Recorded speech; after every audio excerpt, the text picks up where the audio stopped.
Welcome back to LDB Games. I'm Lord Darth Balls, and this is going to be a video on how to beat Spider 20 with only champions from the OGRYN's tribe.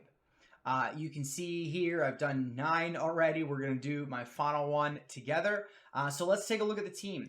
And the real MVP of this fight is going to be Skrank. Skrank comes in and he is top notch for this fight. Because there are 3 things, if you're not going all out max HP damage, there are 3 things you need to think about when taking on the spider. That's AoE HP burn, survivability, and control. And Skrank comes in as the AoE HP burner. So let's take a look at the champions. So, like I said, Skrank comes in, his A3 has an AoE with a 100% chance of placing an HP burn on everybody. Also fills his turn meter a little bit with at least 1 crit, which is kind of cool. Not huge. His A2 is a double hit, heals him by 15% of their max HP on each crit. So he is self-healing on his A2, which is really nice. And he puts an increased attack on himself if the target's under HP burn, boosting his attack. His A1 is a single target. It has a 40% chance of placing a weaken, which increases to 75 if they're under HP burn. And it doesn't say it here, but this actually applies the weaken before he hits. Which just, again, gives him a little bit more damage. And this is such a cool passive. It increases his attack and crit damage 5% every time an HP burn debuff triggers. Stacks up to 25. So as the fight goes on, he just ramps his damage up a little bit in the first kind of like half of the fight.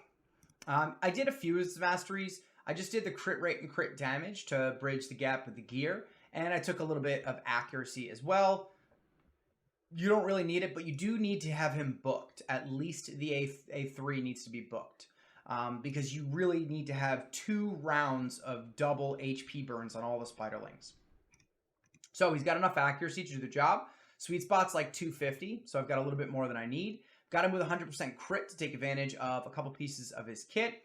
And I built him with, you know, a nice chunk of crit damage so I can get some extra damage out of that, right? Because if it's going up by 25%, that'll be 261 by the time the fight is over, which is pretty solid. He also gets an extra 25% attack. I'm a little low on attack. Not a big deal. I went a little bit more for survivability. Not really with defense, but the HP. I took an HP ring with attack percentage on him.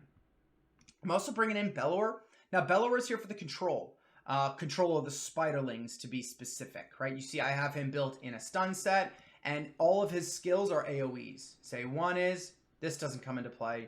His A2 is, if I was setting an AI, and you'll see I don't have an AI set, I would turn this off to prevent it from slowing the spiderlings down. You want them to take their turn. And he's got a decreased attack and a baby decreased defense here. Now, he's the only decreased defense in the team, so it does just help me do a little bit more damage. I was running it with Ugo first, but I like the control that Bellower brings with his stun set.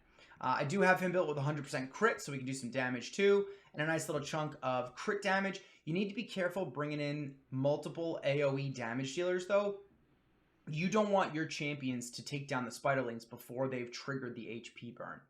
He is running a little bit slow, not the end of the world, and he's got, you know, some halfway decent effective HP. But it's really the accuracy and the crit rate for him.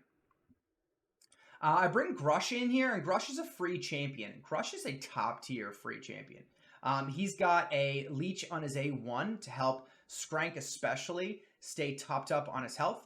He's got an AoE that puts either a decreased attack or a decreased crit damage, which is pretty nice.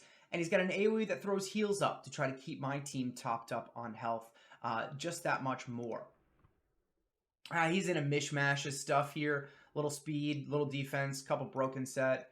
And he's built with a nice chunk of defense, a little slow, probably could glyph that up. 100% crit rate, not too much crit damage, with enough accuracy to do the job. I don't think I have, I have a few of his masteries, not really much. Went down for Evil Eye, the turn meter reduction on the A1, got some more accuracy out of it. And you can see I didn't even, let me move myself out of the way. I didn't even go all the way down on the offense tree. I stopped right at the max HP. But I took the crit rate and crit damage, which is just a really easy kind of bridge to the gear that you put on him. I do have masteries on Bellower, but the only ones that really come into play here are going to be the offense tree. You'll see I went down to Helm Smasher here just to try to get a little bit of that ignore defense on there, some increased damage based on people he kills and stuff. And the masteries for him really don't matter too much in this fight, as his main purpose is control. You can build him with 0% crit rate, and he will do the exact same job for you that he does for me in this team. He was already built for Faction Wars, though, and I wanted some extra damage in Faction Wars. And then I've got my 2 Maneaters, who come in for both survivability and control, right? Grush is all survivability, Bellower is all control, and the 2 Maneaters come in with a combination, right? They're A1 on a crit. It's a single target hit, but it puts decreased attack on everybody. Which is really nice. So between the 2 Maneaters and Grush, decreased attack is up almost the entire time. His A2 is a full target depletion, and it says it fills his turn meter equal to the amount of target loss. It's basically a steal, right? It steals, but they changed the wording because they had to have fully deplete in there, because the spider has more than a 100% turn meter.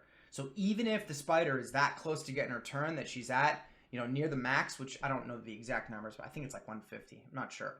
150%. He'll take it all, which means he'll just get another turn, which is kind of dope. And then his A3, obviously everybody should know. If you don't, that's okay. You probably don't have him. But anybody who's been watching videos or working on an unkillable team knows how powerful this skill is. Has an unkillable and a block debuffs for 2 turns on a 5-turn cooldown. Now, on its own, it's not enough to keep the team alive. So I did bring in a second Maneater just to kind of help out, because then we get the extra turn meter depletion, we get the extra decreased attack, and we get the extra unkillable and block debuffs. Maneater's kit for this fight is kind of top tier. It's pretty incredible because you don't really think about him as a spider champion. You think of him as clan boss. I did have Ugo in here instead of Bellower at one point, and I originally was going to build this guy Lorn the Cutter.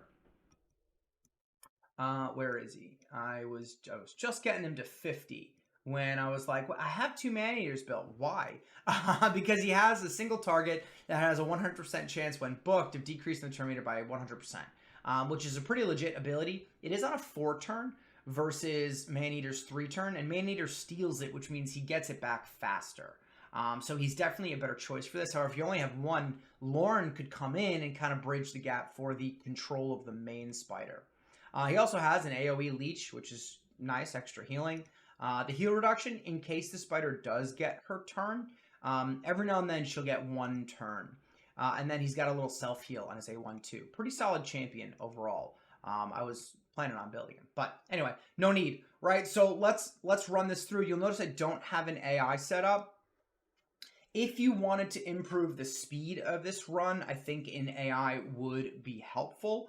However, it works, and I'm full on AI setups. I have a couple of my faction-specific teams in there still, and a couple versions of each dungeon based on different difficulties. So I didn't want to delete. I wasn't really looking to delete one right now. So you can see Skrank got the HP burn on everybody. You see we even got a couple stuns out from Bellower.